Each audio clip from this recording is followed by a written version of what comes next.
say that I'm apologizing. I'm the most unsuccessful Miss India. एक बार में ही माफ़ कर दीजिए, जो चीज़ें हो गई हो गई। ऐसी लड़की नहीं हो कि किसी को नीचा दिखाए। Lost myself in the whole TV actors वाला फेक होगा, दुनिया के सामने अपने आप आ जाएगा। तो आई विल नॉट से कि ही इज़ फेकिंग और वो कुछ और बनने की कोशिश करे, नहीं, हम उसकी इंसल्ट नहीं कर सकते। मोहब्बत वही होती है। But I am no one to comment on someone's relationship, not just for a TV show. अपने आप पे भी आप ध्यान रखिए, सिर्फ मेरे पे नहीं। मैं हमेशा बोलूँगी। हाय, मेरा नाम मान्या सिंह है और आप देख रहे हैं viral TV. Thank you so much. आज की जब बिग बॉस में आपकी जर्नी काफ़ी अच्छी रही है, काफ़ी बढ़िया रही है। क्या कहना चाहोगे इस जर्नी के बारे में? मेरी जर्नी बड़ी स्वीट और स्मॉल और सिंपल रही है। कहीं ना कहीं आई फेल्ट कि स्टार्टिंग में मैं थी, बट उसके बाद मैं कहीं ना कहीं गुम हो गई थी।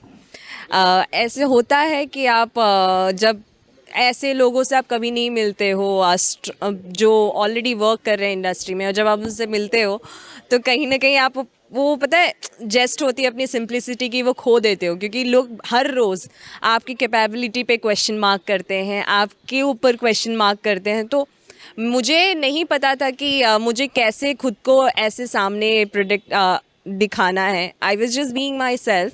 बट जब मेरे कैपेबिलिटी और मेरे अचीवमेंट्स पे क्वेश्चंस आने लगे, तब मुझे लगा कि कहीं ना कहीं कि मान्या, नाउ इट्स टाइम टू। मेरे पास तो एक ही अचीवमेंट है, मैंने तो सिर्फ मिस इंडिया का है, ऑलवेज से। और मैं हमेशा बोलती हूँ I am the most unsuccessful miss India, क्योंकि मैं जब तक मैं कभी सेटिस्फाई नहीं होती मेरे काम से। मुझे हमेशा मुझे पता है मेरी स्ट्रेंथ मेरी हार्ड वर्क है। तो जब मुझे अंदर बहुत ज़्यादा क्वेश्चन करने लगे लोग, तो मुझे थोड़ा सा अब महसूस तब उस टाइम पे भी हुआ था that I have lost myself in the whole section. But मैं खुद थी, मान्या मान्या थी। बस वो हीट इन द मोमेंट, बहुत स्टेटमेंट मेरे मुंह से निकला जैसे कि टीवी एक्टर्स वाला। I didn't mean that one, क्योंकि मैं ऐसी लड़की नहीं हूँ कि किसी को नीचा दिखाए। बट वो मेरे मुंह से निकला, which I always feel that it should not होना नहीं चाहिए था। But I always say that I am apologizing. आज गुरु पर्व के उस पर आप सभी को शुभकामनाएं, और यही बोलना चाहूँगी कि वंस फॉर जैसे हो, एक सब लेके एक बार में ही माफ़ कर दीजिए, जो चीज़ें हो गई हो गई। वो गेम शो था, let's take it as a show, not as real life section. काफ़ी आपके सपोर्टर्स भी है जो आपको कहीं ना कहीं अंदर काफ़ी समय तक देखने का सोच रहे थे, बट ये जो इलेक्शन हुआ इससे खुश नहीं थे, तो उनके लिए क्या कहना चाहोगे? मैं यही बोलना चाहूँगी यार, जो भी होता है अच्छे के लिए होता है। Everything happen for a good reason, और जो आपकी डेस्टिनी में होता है ना, वही होता है। लिखा होता है, वही होता है आपकी लाइफ में। तो हमेशा एक चीज़ जो भी होती है ना, उसकी पॉजिटिव साइड लीजिए। आई थिंक मान्या बाहर आई उस अपॉर्चुनिटी को लेके, मान्या और आगे जाएगी।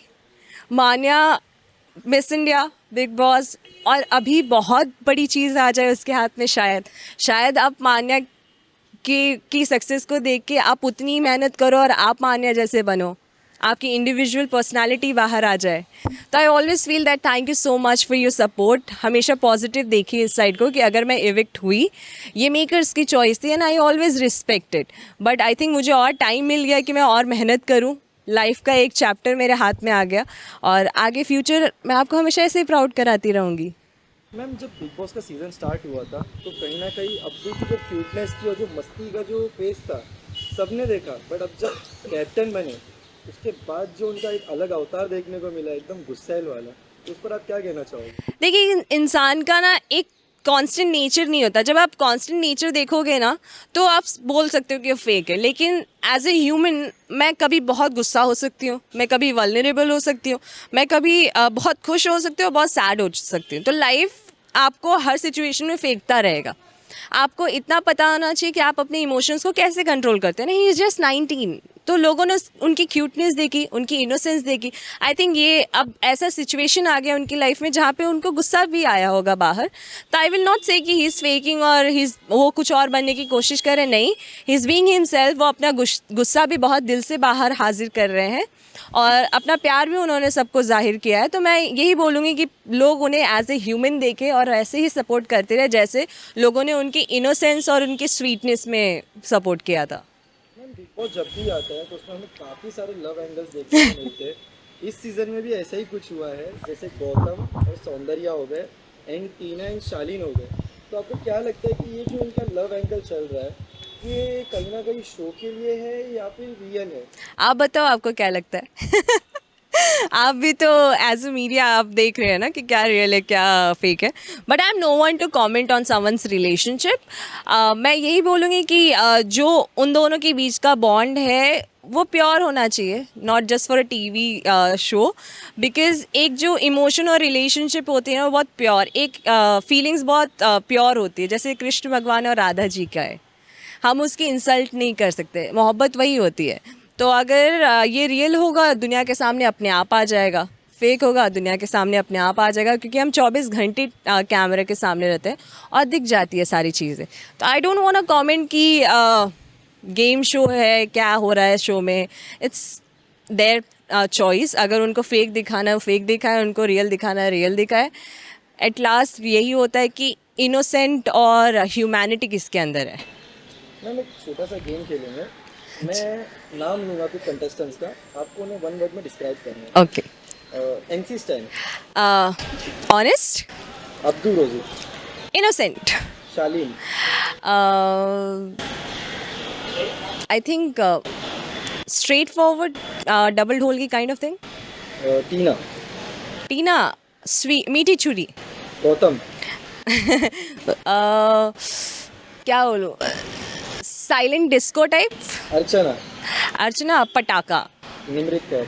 निमृत कौर अपनी लॉयर है ना वो, वकीली. मैम लास्टली पे आपके फैंस के लिए message. Thank you so much for your love and support. I know कि आप कहीं ना कहीं डिसअपॉइंट थे कि मैं बाहर आ गई, बट इतना याद रखिएगा कि लाइफ में जो भी होता है अच्छे के लिए होता है. मे बी ये एक्सपीरियंस मेरे लिए था कि मैं दुनिया को दूसरे नज़रिए से देखूं, बट आपके प्यार और आपकी जो सपोर्ट मुझे मिला है उससे मुझे हिम्मत मिली है, और हमेशा से मैं वो स्ट्रेंथ अपने पास रख के चलती हूँ आगे जर्नी के लिए.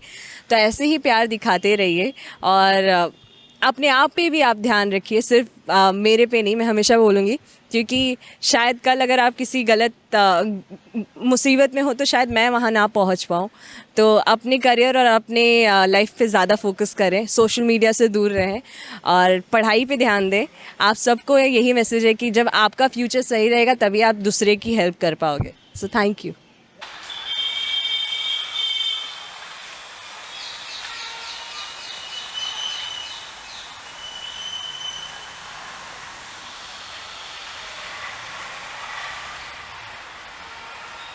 मैंने तो इस साइड है. अरे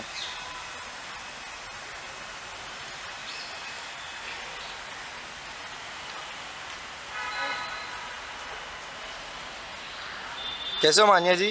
बढ़िया. आप कैसे हो? बस बढ़िया, आपका इंतज़ार चल रहा था. फाइनली लिखा होता है ना. यस.